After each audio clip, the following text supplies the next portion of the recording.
जय महाराष्ट्राच्या सगळ्या प्रेक्षकांना धुळवडीच्या रंगांच्या या सणाच्या खूप साऱ्या रंगीबेरंगी अशा शुभेच्छा देतो. जसं आत्ता जगदीश तू म्हणालास की कविता ही नेमकी काय असते, तर कविता खरं म्हणजे जगण्याचे वेगवेगळे रंग आपल्यासमोर आणत असते. आणि आपल्याकडे रंगपंचमी म्हटल्यानंतर आता धुळवडीपासून पुढचे 5 दिवस, मग 5व्या दिवशी येते ती रंगपंचमी. आता धुळवड म्हणजे धुलीवंदन हा तो सण आहे रंग साजरा करण्याचा, रंग उधळण्याचा. म्हणजे वेगळ्या अर्थाने उधळणं नव्हे तर चांगल्या अर्थाने उधळणं असा तो खरं म्हणजे अभिप्रेत असलेला अर्थ आहे. आता याच्यामध्ये हायकूच्या स्वरूपामध्ये हा रंग मांडण्याचा मी प्रयत्न केला की कसं आहे की रंग लावला.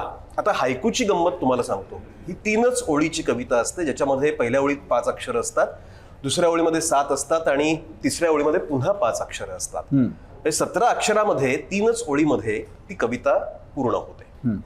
आता याच्यामध्ये तो रंग कसा टिपलेला आहे पहा की रंग लावला, रंग लावला नवे नवे कान्हाने, रंग लावला नवे नवे कान्हाने जीव लावला.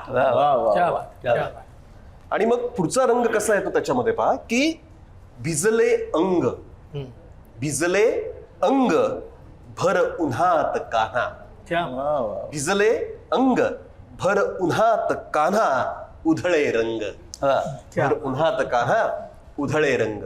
पण आता अलीकडच्या काळामध्ये आपण पाहतो, अलीकडच्या किंवा अनेक वेळेला आपण अवतीभोवती जेव्हा निरीक्षण करत असतो अनेक रंग आपल्याला दिसतात.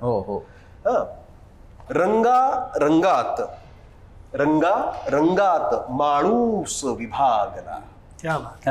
म्हणजे काही हिरवे, काही निळे, काही भगवे असे अनेक रंग आपल्याला पाहायला मिळत असतात की रंगा रंगात माणूस विभागला बेरंग झाला.